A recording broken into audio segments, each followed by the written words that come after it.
नमस्कार, पवार फॅमिली या यूट्यूब चॅनलमध्ये आपले स्वागत आहे। आज आपण बनवणार आहोत खारीक खोबरे आणि डिंकाचे लाडू। त्यासाठी मी घेतले आहे 3 पावशर खारीक आणि अर्धा किलो खोबरे मी गिरणीमधून बारीक दळून आणलेले आहे। 125 ग्राम डिंक, साजूक तूप, 200 ग्राम काजू, 200 ग्राम बदाम, 200 ग्राम पिस्ता आणि अर्धा किलो गूळ मी बारीक किसून घेतलेला आहे। गॅसवरती कढई गरम करण्यासाठी ठेवलेली आहे। त्यामध्ये टाकू आपण साजूक तूप,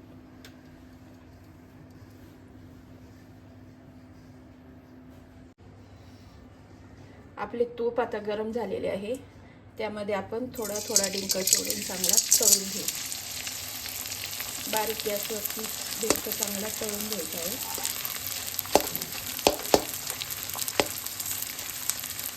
जास्त काळाही करायचं नाही। हे पहा, अशा प्रकारे आपला डिंक आता तळून झालेला आहे।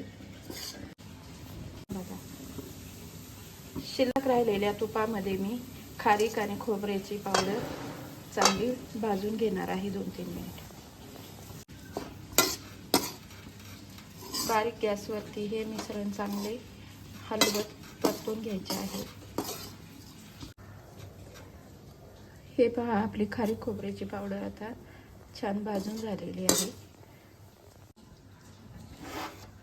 ती आपण आता एका परातीत काढून घेऊ। कढईमध्ये तूप गरम करण्यासाठी ठेवले आहे। आपले बदाम आता तळून झालेले आहेत। ते आपण एका प्लेटमध्ये काढून घेऊ।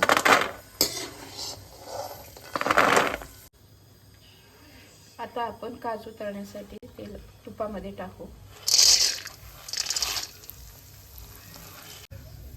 आता आपले काजू भाजून झालेले आहेत। तेही आपण एका प्लेटमध्ये काढून घेऊ।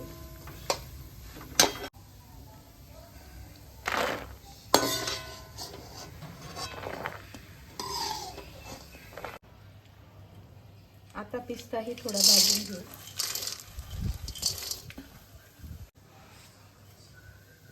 आपला पिस्ताही आता तळून झालेला आहे। तोही आपण एका प्लेटमध्ये काढून घेऊ।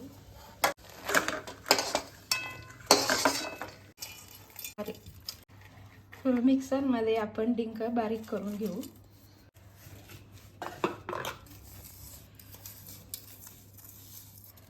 आपला डिंक बारीक झालेला आहे, तो आपण या मिश्रणात काढून घेऊ।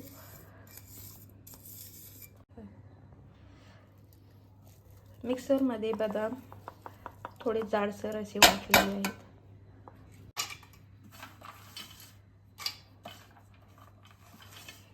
काजू बदाम सर्व मिक्सरमध्ये मोठे मोठे वाटून घेतलेले आहेत। त्यामध्ये आपण टाकू जायफळ खिसून,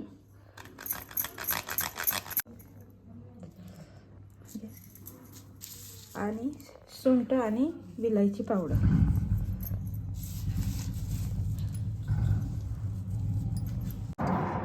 कढईमध्ये 2-3 चमचे साजूक तूप टाकू। त्यामध्ये गूळ टाकून चांगला वितळून घेऊ। गूळ फक्त वितळून घ्यायचा आहे, त्याला जास्त वेळ शिजवायचा नाही, नाहीतर लाडू कडक होते।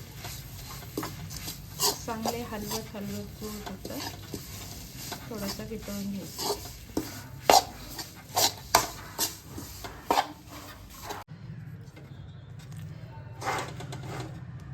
हे पहा, आपला गूळ आता चांगला वितळलेला आहे। तो गूळ आपण गरम गरमच या मिश्रणात टाकून घेऊ।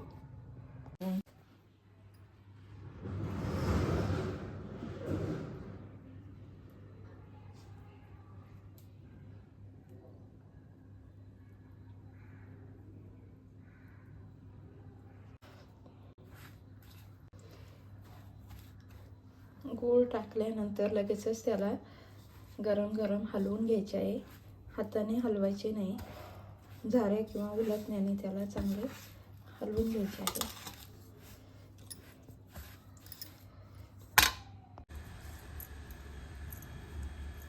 हे पहा, अशा प्रकारे आपले हे लाडू बनवलेले आहेत. आणखी काही बनवायचे बाकी आहेत, तर ते मी तुम्हाला नंतर दाखवते. हे पहा, अशा प्रकारे आपले सर्व लाडू बनवून झालेले आहेत. तर तुम्हाला हा व्हिडिओ कसा वाटला ते कमेंट करून नक्की सांगा आणि माझ्या व्हिडिओला लाईक आणि सबस्क्राईब करा. धन्यवाद.